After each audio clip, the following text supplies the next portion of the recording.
Esta es una presentación del equipo de producción de Radio Bea.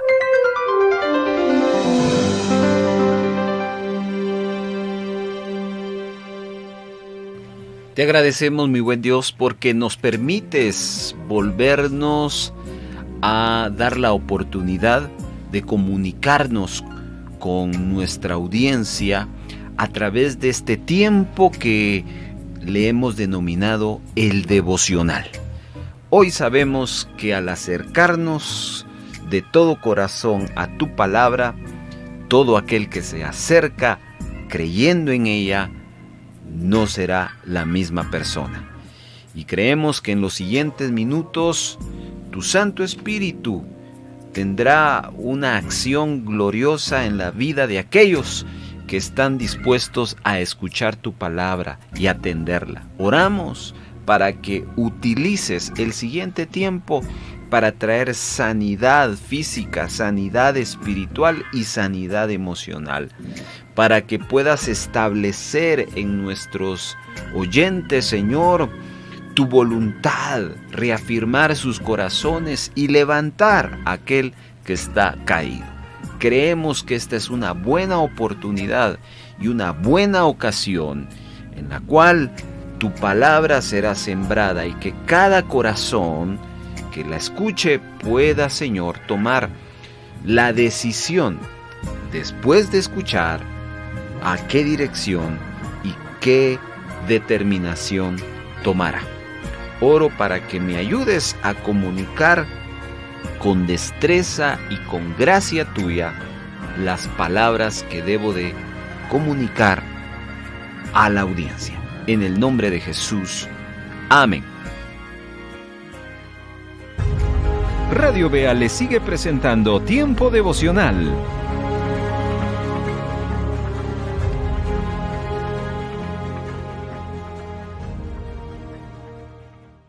Leemos en el libro de los Proverbios, capítulo 24, versículo 16, una escritura muy interesante. Porque 7 veces cae el justo y vuelve a levantarse, mas los impíos caerán en el mal. En primer lugar, este versículo nos está hablando de 2 tipos de personas, el justo y el impío. ¿Quiénes son los justos?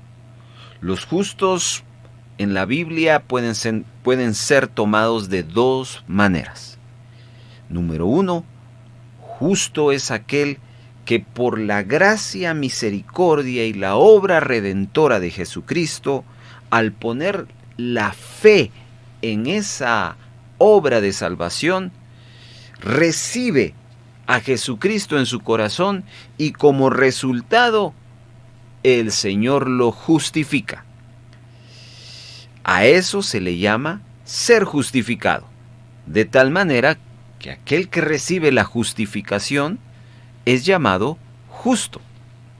Pero también, justo en la Biblia, se le habla a aquel hombre o persona que moral y éticamente es recto, camina en rectitud y puede obrar en justicia.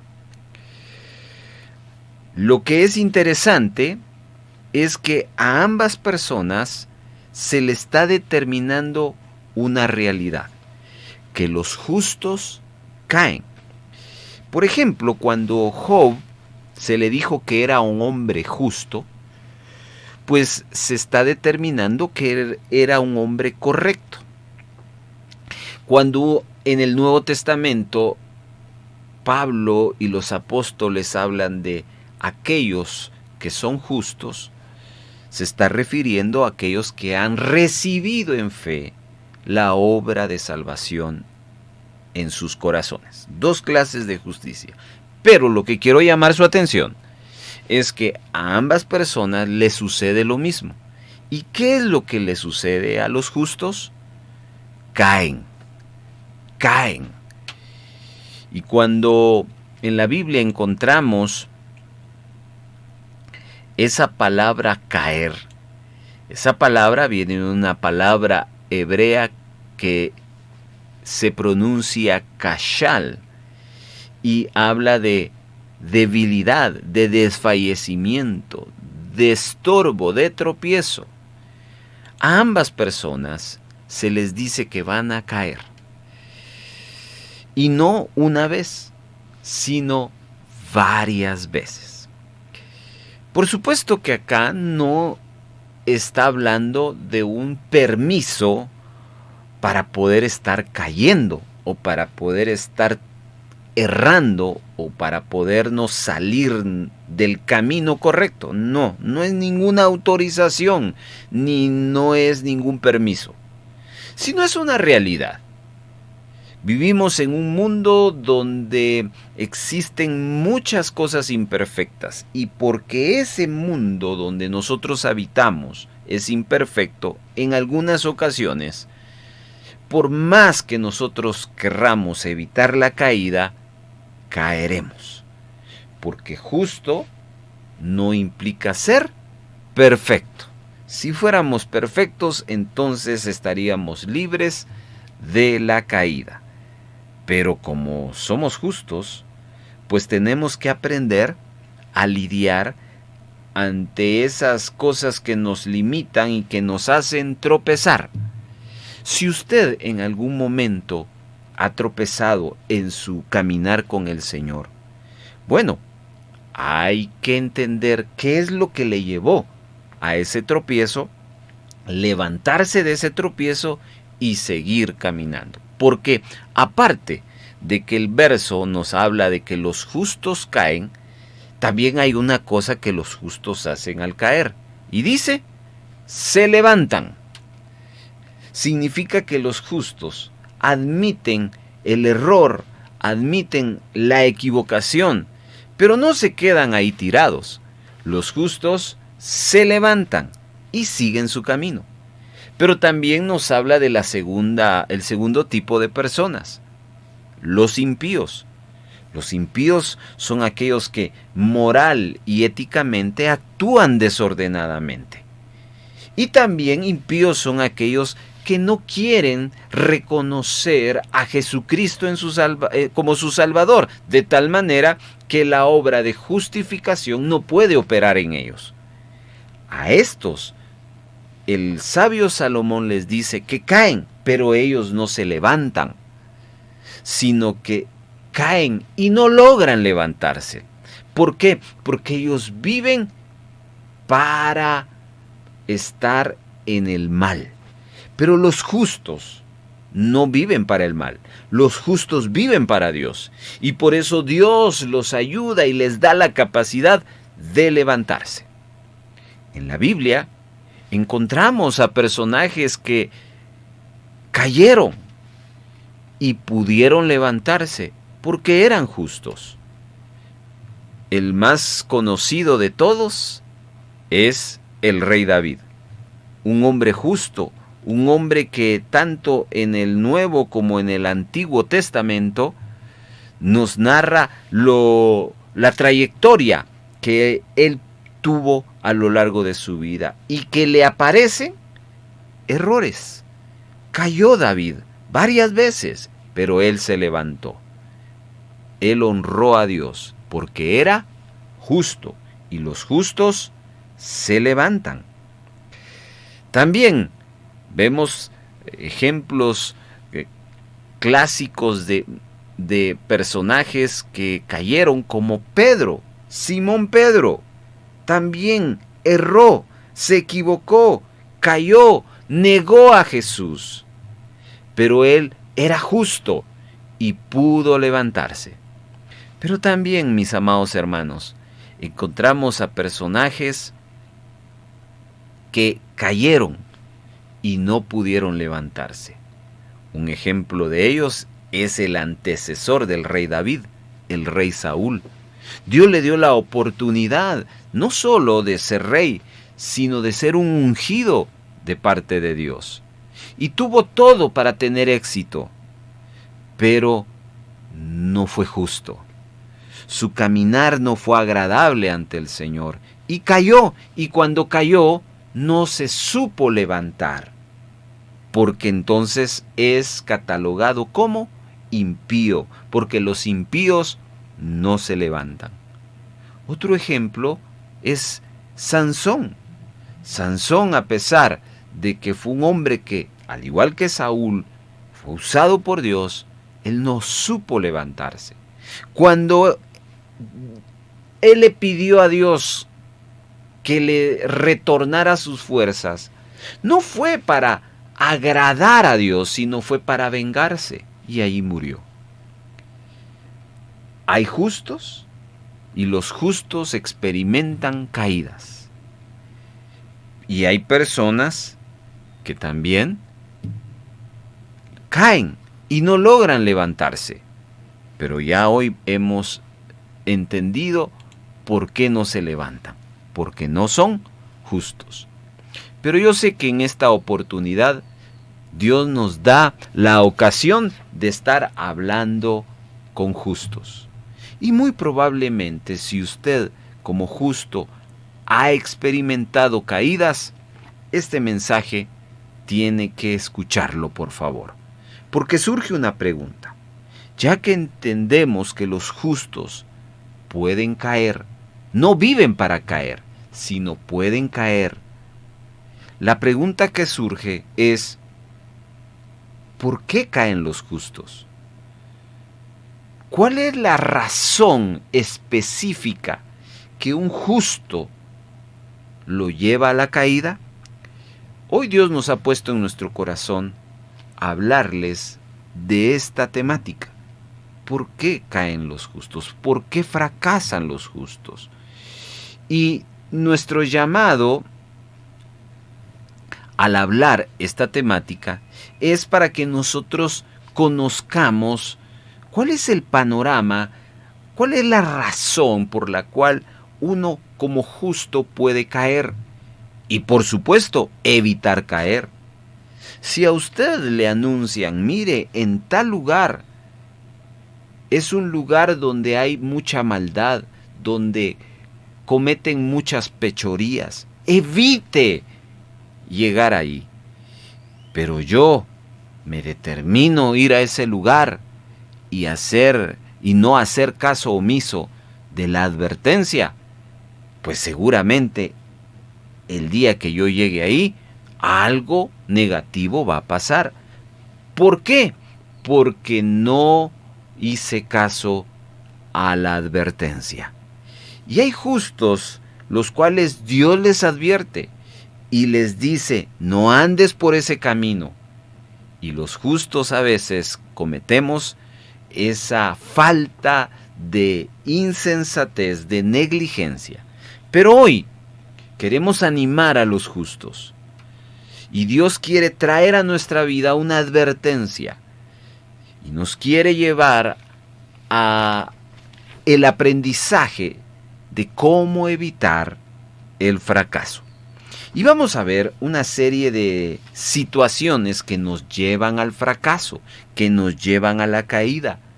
Si nosotros trabajamos sobre estas advertencias, estamos seguros que aunque algo o alguien nos quiera ver en el suelo caídos, no vamos a caer porque hemos hecho caso a la advertencia de la palabra de Dios.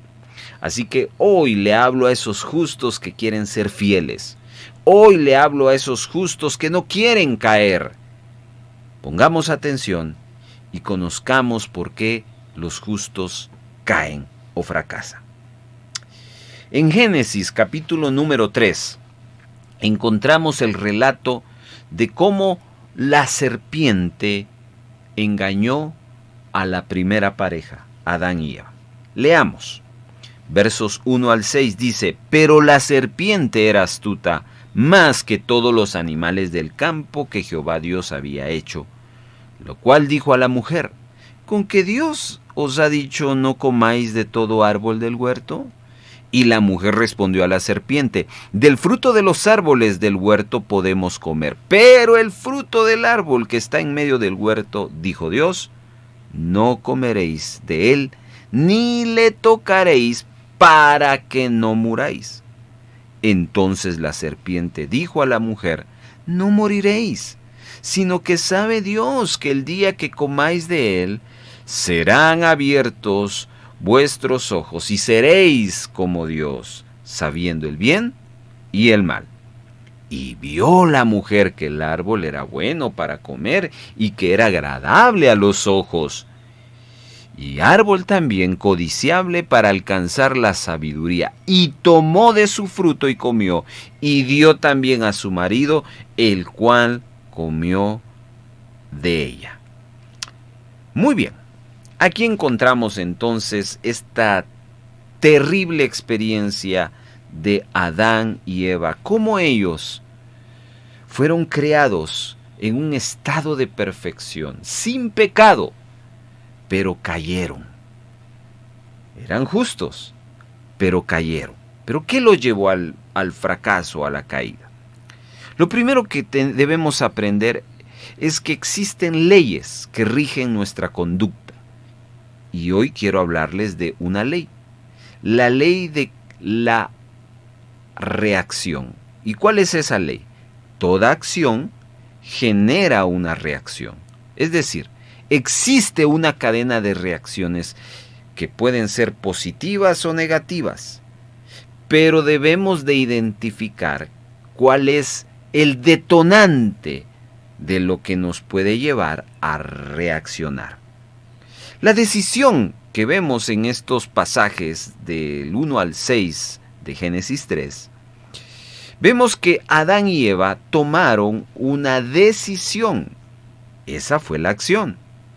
Y esa acción provocó una reacción que desencadenó una serie de acontecimientos que hasta el día de hoy toda la humanidad sigue sufriendo. El desobedecer a Dios para esta pareja produjo la apertura de algo que en ese momento no existía: el pecado. Y el pecado produjo separación de Dios. Mire, aquí empezamos a ver esa cadena que se da a consecuencia de una mala decisión. En este caso, la desobediencia a Dios. La desobediencia llama al pecado. El pecado produce separación de Dios. Y de tal manera que ya Dios es separado de la humanidad, viene entrando la maldición. La maldición es toda aquella consecuencia. Ya Dios les había dicho: el día que coman de este fruto, morirán. Pero usted no ve a Eva y a Adán, no lee que en el momento en que comen el fruto, ellos caen muertos. No, porque Dios no les estaba hablando de una muerte física. Dios les estaba hablando de una separación, de una muerte espiritual. Y la maldición es que los hijos de sus hijos, de sus hijos, de sus hijos, ahora no nacerán bajo bendición como ellos fueron creados. Ellos no nacieron, ellos fueron creados. Y después los hijos de sus hijos no serían creados, sino nacerían de ellos, pero no nacerían en bendición, nacerían en maldición, a consecuencia de la separación de Dios, producto del pecado, producto de la desobediencia. Pero hay algo más. La maldición produjo violencia. La violencia produjo odio. El odio ha producido guerras. Y así ha sido la historia de la humanidad, donde todos los seres humanos a lo largo de la historia han vivido experiencias de violencia, de odio, producto de la maldición por la separación de Dios a causa del pecado, y esto ha sido la historia de la humanidad. Entonces quiero que observe toda esa cadena que ha llevado el ser humano y que lo ha conducido a la destrucción. Y es lo que hoy nosotros debemos de reflexionar y meditar, porque esa es la consecuencia del por qué el hombre fracasa. ¿Por qué esa es la consecuencia de no disfrutar de una bendición plena, de vidas grises, de vidas llenas de fracaso? Porque nos alejamos de Dios al desobedecerle. Así que, si usted entiende eso, usted deberá de pensar, no 2 veces, sino muchas veces, el evitar caer en desobediencia. Porque no solo es la caída, sino es lo que desencadena la caída. Veamos algo que originó entonces la cadena del fracaso, la desobediencia. ¿Pero por qué vino la desobediencia? La Biblia no lo dice. Versos 1 dice que aparece en escena la serpiente. Y la serpiente viene en primera instancia con una pregunta y después con una afirmación. Esta pregunta viene a causar o a provocar dudas en este caso, la mujer, quien fue la primera que escucha la intervención de la serpiente. ¿Con que Dios os ha dicho que no comas de todo árbol del huerto? Note usted esa pregunta. Pero esa pregunta lleva maldad. Esa pregunta lleva una intención diabólica. Y es minimizar la instrucción de Dios. Entonces, definitivamente el enemigo, Satanás, es una de las primeras fuentes del por qué fracasamos. No es la única, sino es la primera fuente por medio del cual uno fracasa. Pero quiero que vea usted con mayor detalle esta dinámica. Le quiero decir que Dios les había dicho y les había advertido lo que este árbol y comer de este árbol les iba a provocar.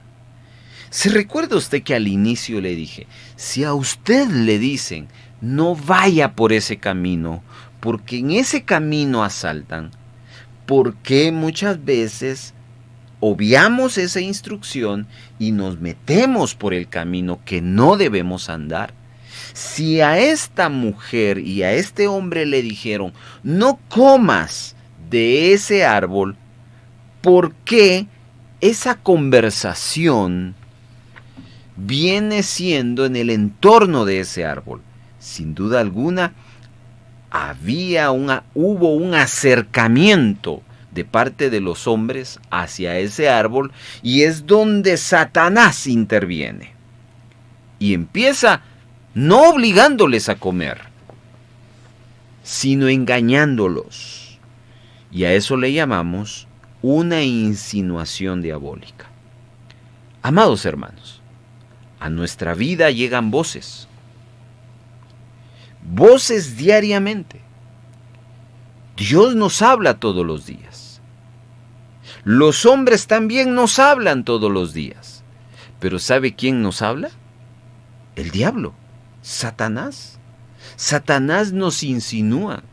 Y no quiero que por favor usted malinterprete mi afirmación cuando le digo que el diablo nos habla, y usted vaya a pensar que yo estoy afirmando de que nosotros tenemos también una relación con Satanás. No, de ninguna manera, no estoy diciendo eso.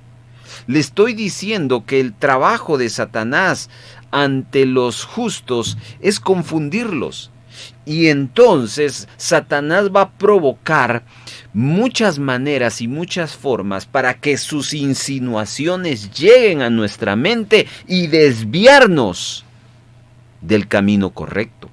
No vaya a pensar usted que Satanás se le va a presentar como un demonio con una voz ronca que le dé miedo y usted diga, uy, es el diablo. No.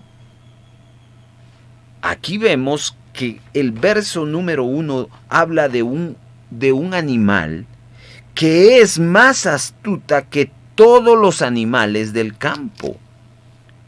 Significa que detrás de esa mala intención diabólica, Satanás se le presenta no bajo esa mala intención.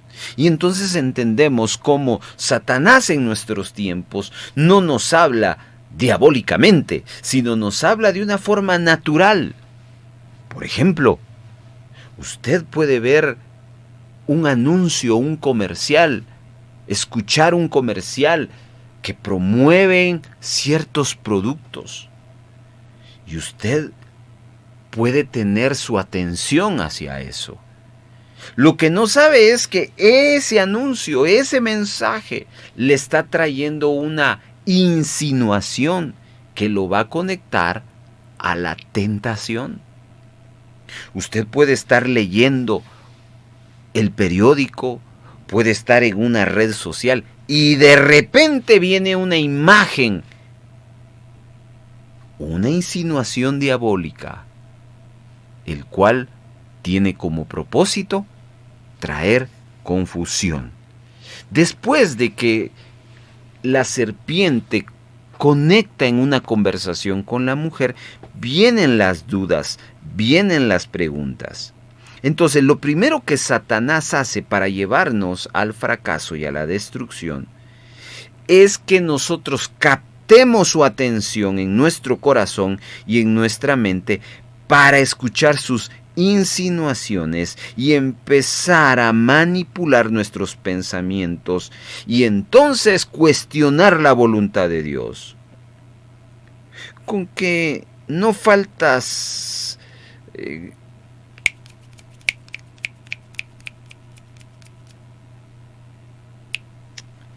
no tienes trabajo, puedes faltar a tu reunión. Estás enfermo, ¿para qué vas a ir a tu reunión? No vayas a la iglesia, ahí te tratan mal. No vayas a la iglesia, el pastor ni te visita. Son pensamientos que pueden surgir en nuestra mente.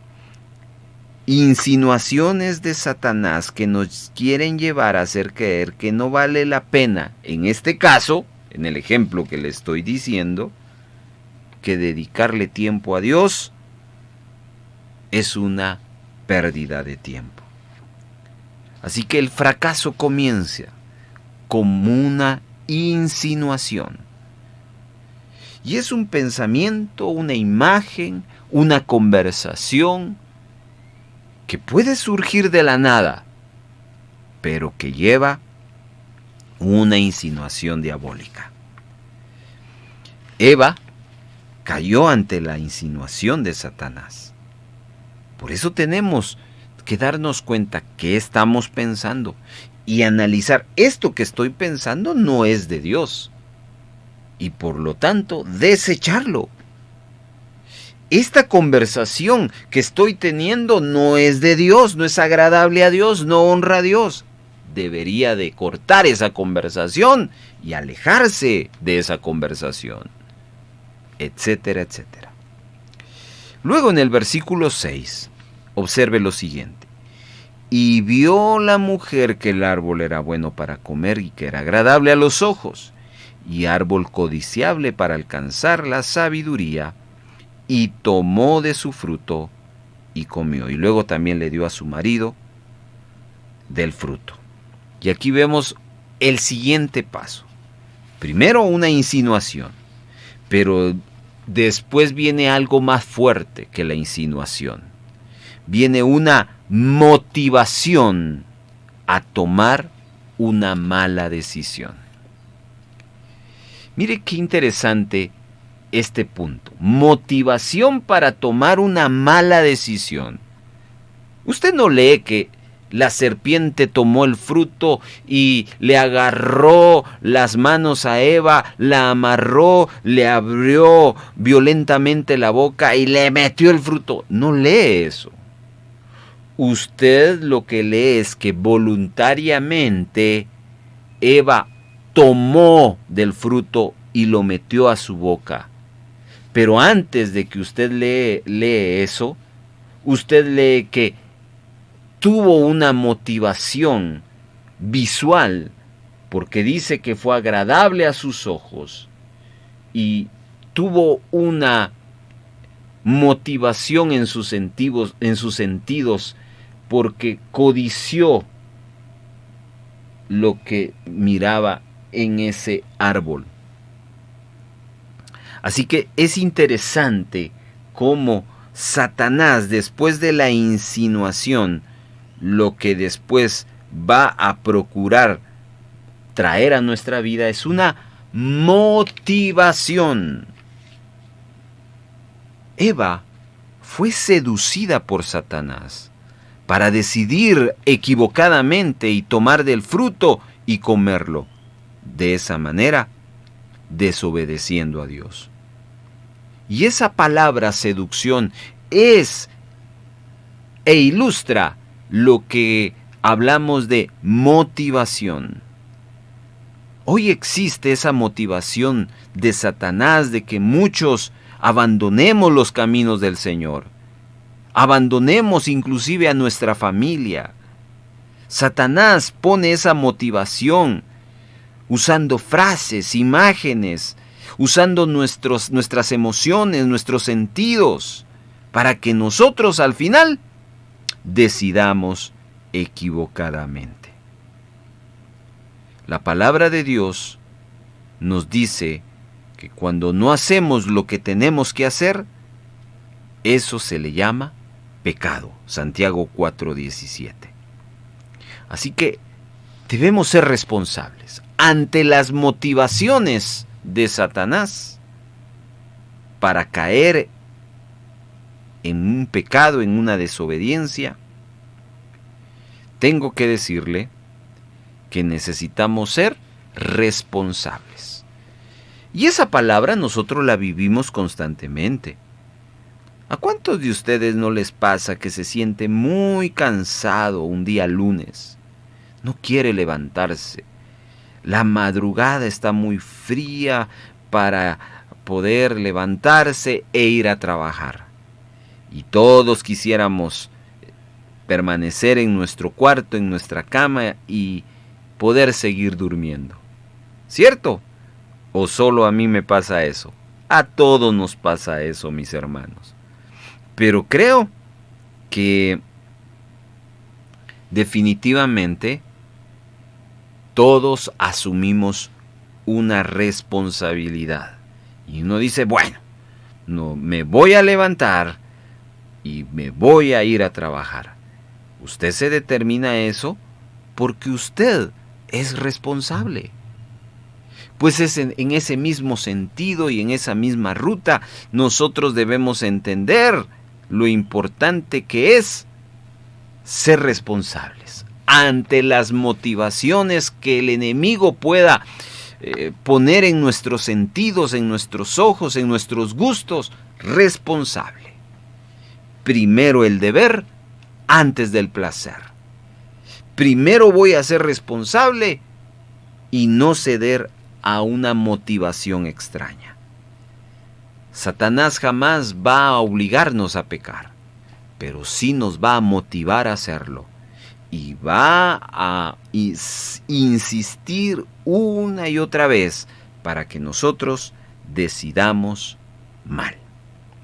Así que, mis hermanos, llevamos 2 puntos los cuales nos hacen considerar por qué muchas veces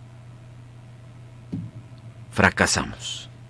Número 1, porque no estamos exentos de las insinuaciones diabólicas. Y él usará los medios externos para poder insinuarnos errar en el blanco. Pero también él puede motivarnos a través de nuestros sentidos para poder tomar malas decisiones. Pero hay otro punto el cual quiero llevarles en los siguientes minutos. En el libro de Apocalipsis encontramos un mensaje de Jesús a la iglesia. Y en el capítulo 2, verso 4 dice: pero tengo contra ti que has dejado tu primer amor. Quiero que observe que los dos puntos anteriores que nos llevan al fracaso tenían que ver con el trabajo sutil que el enemigo hace en los justos o sobre los justos. Pero en este tercer punto, aquí no le hablo de la obra del enemigo, sino aquí ya nos vamos a un escenario distinto que solo compete en la responsabilidad cristiana de aquellos que son discípulos de Jesucristo. Acá el Señor Jesús está amonestando a la iglesia. Acá el Señor Jesús está amonestando a los creyentes y le está diciendo que ha descuidado algo y que no tiene que ver con las insinuaciones de Satanás o con las motivaciones que él provoca, sino que tiene que ver con un enfriamiento espiritual que esta iglesia, este grupo de hermanos ha tenido. Y es que cuando un creyente empieza a perder el primer amor, ocurre lo que se llama un enfriamiento espiritual. Y ese primer amor son las primeras obras. Ya no existe una lectura de la Biblia, ya no hay una vida de oración constante, ya no hay un altar familiar, ya no existe un compromiso en la congregación, ni mucho menos el servicio constante. Primeras obras que nos llevan a perder el primer amor y como consecuencia viene el enfriamiento. Cuando un cristiano está desmotivado espiritualmente, será una presa fácil para la motivación del enemigo a tomar una mala decisión y no digamos a poner atención a las insinuaciones del enemigo. Un cristiano frío es un cristiano desmotivado, un cristiano apagado, un cristiano estancado. Ya no tiene ánimo para hacer las cosas que hacía antes, buscar de Dios, servir a Dios, ayudar a otros. Y esto es un factor importantísimo que le da lugar y que le da paso a la obra del enemigo sobre una persona que está fría espiritualmente. Tome nota, por favor, porque muchas veces, ciertamente, la actividad del enemigo es una realidad. Pablo le habla a la iglesia y le dice: ustedes no tienen que ignorar cómo opera, cómo obra Satanás. Pero también existe la responsabilidad que cuando un creyente se mantiene firme, constante, comprometido con el Señor, será imposible que las artimañas del enemigo cobren efecto en esa vida. Entonces, como tercer factor por el cual muchas veces los justos caen, no es simplemente por la obra del enemigo, a través de su insinuación y de su motivación, sino es un enfriamiento espiritual que el justo está teniendo, alejándose de las cosas y de las prácticas espirituales. Quiero llevarles a Efesios capítulo número 4, versos 17 en adelante. Dice de la siguiente manera: esto pues digo y requiero en el Señor, que ya no andéis como los otros gentiles que andaban en la vanidad de su mente, teniendo el entendimiento entenebrecido, ajenos a la vida de Dios por la ignorancia que en ellos hay y por la dureza de su corazón, los cuales, después que perdieron toda sensibilidad, se entregaron a la lascivia para cometer con avidez toda clase de impureza. Acá vemos una de las razones por las cuales un cristiano se puede enfriar. La Biblia nos habla de que un cristiano que se enfría es un cristiano que da paso a las insinuaciones y a las motivaciones del enemigo para llevarnos a la caída. Amados hermanos, una vez que un cristiano se enfría espiritualmente, le da paso a la vanidad de su mente. Es decir, ya no piensa como un cristiano, sino empieza a tener ideas y pensamientos, motivaciones como las demás personas que no buscan de Dios. Y como dice el apóstol, ajenas a las cosas de Dios. Un entendimiento que está en tinieblas, sin luz de la palabra de Dios, es una persona que en vez de pensar en agradar a Dios, va a pensar en agradarse a sí mismo y agradar a los demás. Una persona que se aleja de Dios corre el peligro de que su mente empiece a perder la sensibilidad. Y esa sensibilidad era aquella que decía: no estoy actuando bien. Esto que estoy haciendo, esto que estoy pensando no es correcto. Entonces uno reaccionaba y decía, como el hijo pródigo, regresaré a la casa del Padre. Pero una mente sin sensibilidad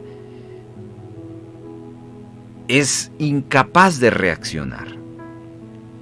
Nuestra conciencia se vuelve indiferente al pecado y entonces comenzamos a permitir todas aquellas cosas que tanto nos dejó de practicar. Ese viejo hombre que había sido esclavizado, minimizado, empieza a surgir la vieja naturaleza y entonces comienza uno a ir al fracaso. ¿Se da cuenta, mi amado hermano, que las cosas no surgen así por así?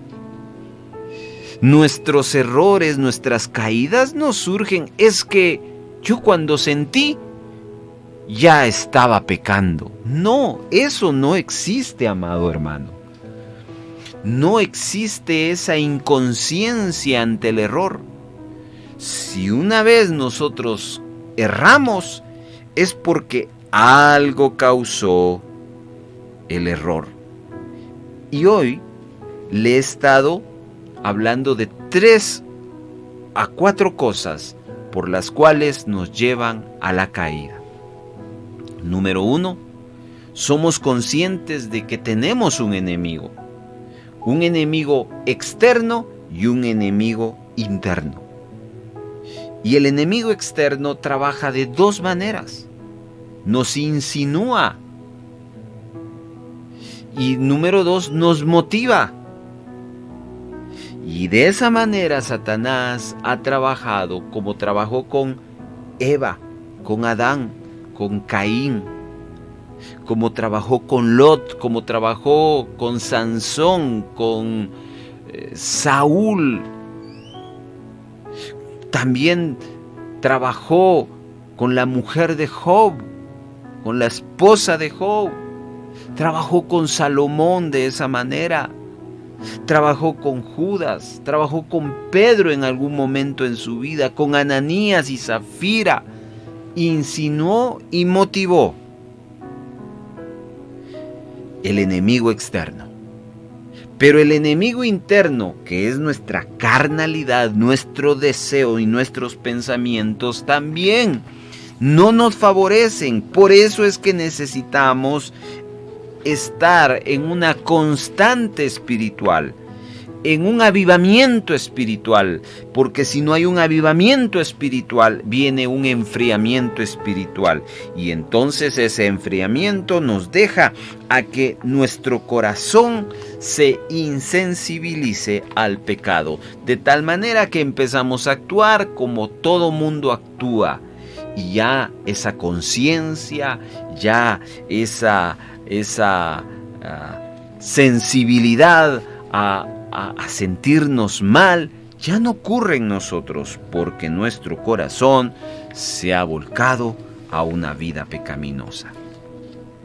4 dinámicas que si nosotros dejamos que ocurra en nosotros, nos va a llevar a la caída. Y cuando Salomón habla de que el justo cae, pues ahí está. Pero Dios no nos diseñó para vivir de esa manera. Dios nos diseñó para no caer, pero a veces vamos a caer, pero también hay que levantarse. Entonces surge una pregunta para ir cerrando nuestra reflexión bíblica. ¿Cómo podemos cortar ese proceso, esa cadena, esa consecuencia? Lea conmigo 2 Corintios 5:20. Así que somos embajadores en nombre de Cristo, como si de Dios rogase por medio de nosotros. Os rogamos en nombre de Cristo, reconciliados con Dios. Amados hermanos oyentes, no importa hasta dónde hemos llegado, hasta dónde nos hemos enredado con el pecado.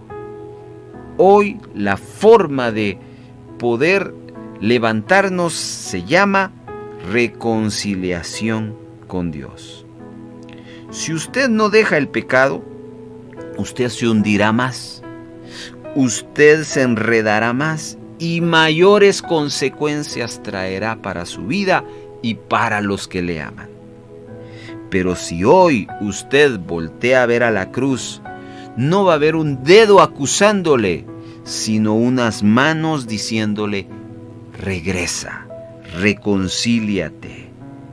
Y hoy es la invitación por medio del cual Dios nos ha provisto este tiempo a través de esta transmisión, de este audio, de este podcast, porque Dios le está diciendo a algún hijo, alguna hija que en algún momento cedió a las insinuaciones de Satanás, cedió a la motivación de Satanás, cedió a el enfriamiento espiritual y cedió al pecado para que cauterizara, insensibilizara su corazón.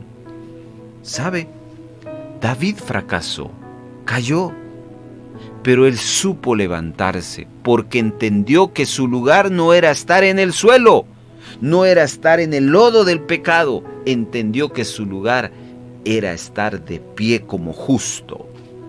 Pedro también fracasó, pero se levantó y supo que su lugar no era estar en el pecado, sino era estar sirviéndole al Señor.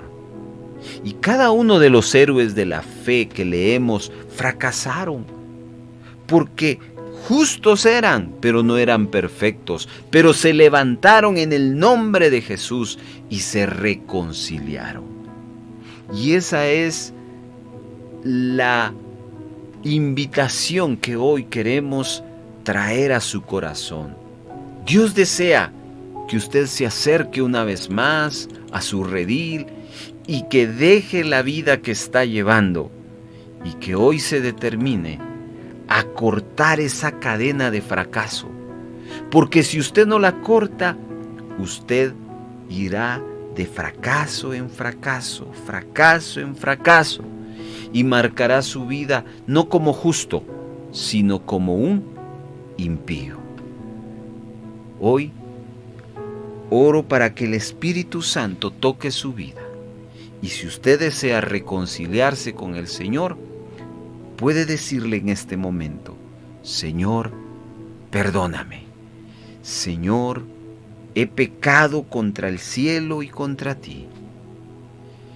Señor, hoy vuelvo a la casa donde no debí salir y regreso con un corazón arrepentido. Perdóname, Jesús.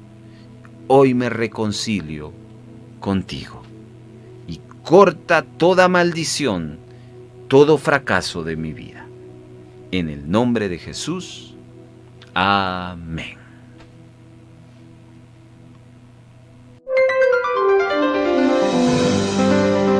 Esta fue una presentación del equipo de producción de Radio Bea.